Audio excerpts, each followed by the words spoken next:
Hello friends, കുഞ്ഞിനെ ഇന്ന് ഝാൻസി റാണിയാക്കിയതിന് സ്വാതന്ത്ര്യദിനത്തോടനുബന്ധിച്ച് കുഞ്ഞി തിരഞ്ഞെടുത്തത് ഝാൻസി റാണിയായിട്ടായിരുന്നു. അപ്പോൾ ഇതിൻ്റെ സാരി കെട്ടുന്നത് സാധാരണ രീതി കെട്ടുന്ന പോലെയല്ല, ഈ പാൻറ്റ് പോലെയൊക്കെ ആയിട്ട് എടുത്തിട്ടാണ്. ഇത് കഴിഞ്ഞ വർഷം ഞാൻ ഇത് തന്നെയാണ് ആക്കിയത്. അപ്പോൾ സാധനങ്ങളൊക്കെ ഉണ്ടായിരുന്നു, പക്ഷേ എങ്ങനെയാണ് അത് ഉടുപ്പിച്ചതെന്നുള്ള കാര്യം ഞാൻ മറന്നുപോയി.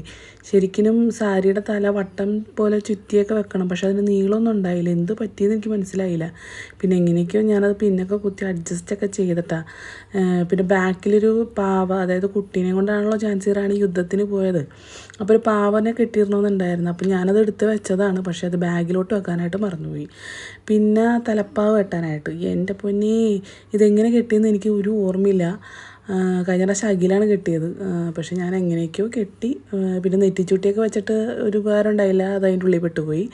എന്നിട്ട് ഞാൻ ആലോചിച്ച്, നെറ്റിച്ചൂട്ടിയൊക്കെ വെക്കോ, ആഭരണങ്ങളൊക്കെ ഇട്ടുകൊണ്ടാണ് യുദ്ധം ചെയ്യാൻ പോയത്. എന്തെങ്കിലും ആവട്ടെ, രാജകുമാരിയല്ലേ, ഇരിക്കട്ടെ. എന്നിട്ട് ഞാൻ തലപ്പാവൊക്കെ കെട്ടി, പിന്നെ കുറച്ച് ഗോൾഡ് പോലത്തെ ആഭരണങ്ങളൊക്കെ ഇട്ട്, വളയൊക്കെ ഇട്ട് ഒക്കെ റെഡിയാക്കി വെച്ച്.